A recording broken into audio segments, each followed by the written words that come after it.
আসসালামু আলাইকুম এভরিওয়ান, কেমন আছেন সবাই? আশা করি সবাই ভালো আছেন। সেদিন আমরা গিয়েছিলাম বাবুল্যান্ডে, এটা হচ্ছে উত্তর বাড্ডায়।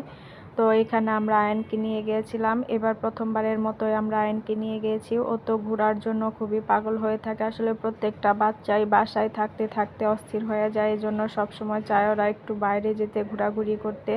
তো আমরা একটা সিএনজি নিয়ে এসেছি, আমি, বাবলু ভাইয়া, সুধা আপু, আয়ান, এই চারজনই আমরা চলেও এসেছি। আর আয়ান তো এইখানেই খেলা শুরু করে দিয়েছে। এদিকে বাবলু ভাইয়া আবার টিকিট কাটার জন্য গেছে। তো এসেই তো সে এত বল দেখে অনেক খুশি হয়ে গিয়েছে।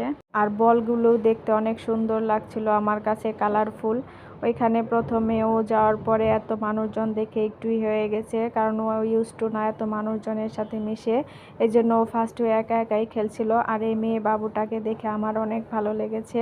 ওর বয়স কিন্তু মাত্র 8 মাস, কিন্তু তারপরেও দেখুন ও নিজে নিজেই চেষ্টা করছে। আপুটা অনেক হেল্প করার চেষ্টা করছিল, কিন্তু সে তো ধরতেই দিচ্ছে না, সে একা একাই খেলবে। অনেক মজা করেছে। আর সে তার নানু ভাইয়ের সাথে এসেছে। আর এদিকে আমার আয়ন পাখিকেও আমি ওই আপুটাকে বলেছি ওকে একটু নিয়ে একটু খেলা করান। ও তো যেতে চাচ্ছিল না, পরে গিয়েছে।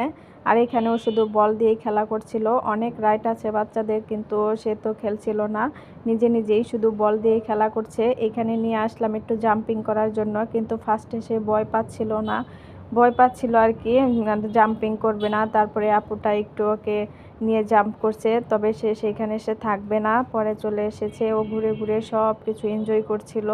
ফার্স্ট 1 ঘন্টা তো সে শুধু বল দিয়েই খেলেছে, আর কোথাও যায়নি। পরে যখন একটু ফ্রি হয়েছে তারপরে সে ঘোরাঘুরি দৌড়াদৌড়ি করছিল, আর ও কিন্তু অনেক মজা করেছে। আসলে আমাদের প্রত্যেকটা গার্ডিয়ানেরই উচিত যে বাচ্চাদের নিয়ে একটু খেলাধুলা করা, অন্যান্য বাচ্চাদের সাথে মেশানো। কিন্তু আজকাল তো আমরা সবাই শুধু বাচ্চারা একটু ডিস্টার্ব করলেই মোবাইল দিয়ে বসিয়ে রাখি। আসলে এটা বাচ্চাদের জন্য অনেক ক্ষতিকর। যেমন আয়নি বাসায় যখন থাকে ও মোবাইল নিয়ে অনেক ব্যস্ত থাকে, তো এখানে আসার পরে ও কিন্তু অনেক ফ্রেন্ডদের সাথে মিশেছে, খেলাধুলা করেছে। এই পিচ্চি মেয়েটা আরেকটা বাবু ছিল, ওই দুইজনের সাথে অনেক মজা করেছে। দুইজনে মিলে অনেক খেলা করেছে। এখানে অনেক বাচ্চারাই ছিল, আর ওদের খেলা দেখে কিন্তু খুবই ভালো লাগে। সে কিন্তু একা একাই যে চেষ্টা করছিল যে কিভাবে উঠবে, আমার কাছে বারবার আসছিল, কিন্তু আমি ওকে উঠাইনি, কারণ ওকে নিজেই চেষ্টা করতে হবে যে কিভাবে উঠতে হয়। ফাইনালি পরে কিন্তু সে আবার উঠতেও পেরেছে। এখানে অনেক বাচ্চারাই জাম্পিং করছিল, আর ওদের খেলা দেখে তো আমারও খেলতে মন চাচ্ছিল। এখানে আবার হসপিটাল, তারপরে হচ্ছে রান্নাঘর, বাচ্চাদের খেলার অনেক পোশাক আছে, এক একটা জায়গায় এক এক রকম সৌন্দর্য। আর এই যে দুষ্টু পাখিটা ঘুরে ঘুরে সব কিছু এনজয় করছিল।